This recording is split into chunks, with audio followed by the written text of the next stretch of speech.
Oh my God. And Emery would said, and guess what? My husband just applied. Coincidence? I don't think so.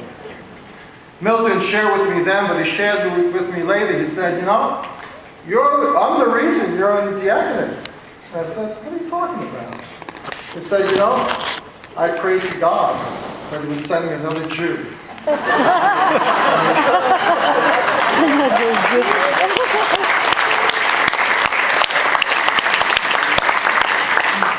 Who would have thought that I'd be the answer to someone's prayer?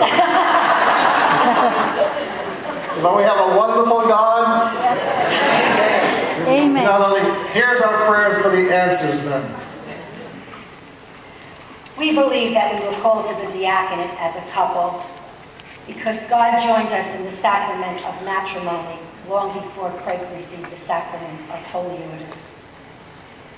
I believe that I was not called to be a deacon, but I believe that I was called to support my husband and to minister with him. To be a deacon is to be a servant. And being a servant in today's world doesn't make a lot of sense to a lot of people. I remember when my family back east learned of all that I'd have to go through to become a deacon and the sacrifices we'd have to make, and what I would be doing after being ordained.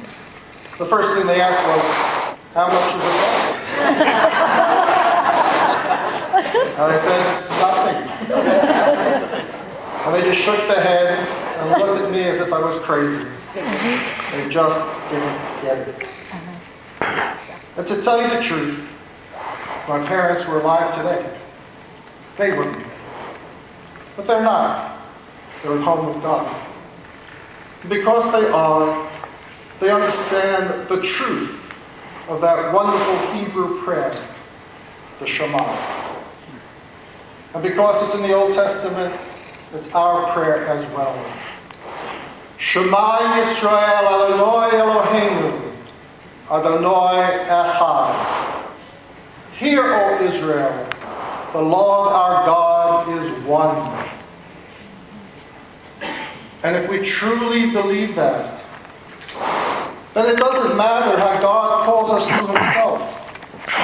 Whether it be as a Jew or a Christian, a Hindu, a Muslim, a Buddhist, we all love and worship the same God. And God, being the loving Father that he is, wants his children to love and support each other. He wants them to get along. He wants us to be about cooperation, not competition. He wants us not to put each other down, but to lift each other up and help each other be the best Jew or Christian or Muslim or Hindu we can be. And because my parents are in heaven now, I believe they understand it. And it's my hope today that they are looking down upon me and saying, this is our beloved Son, in whom we are well pleased.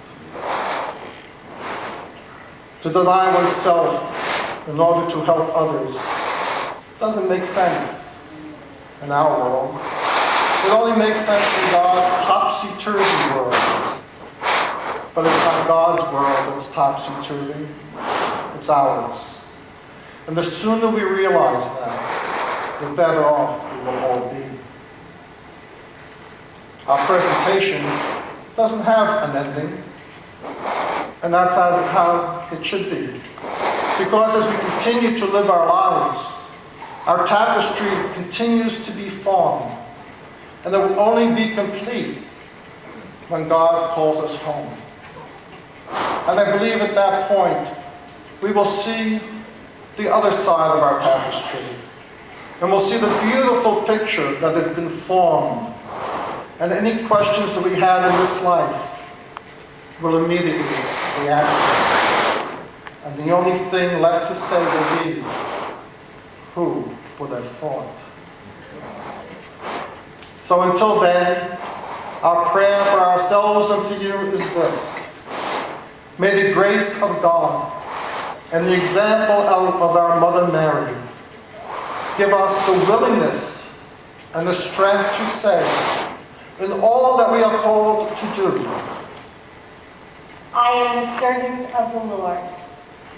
Let it be done to me as you say.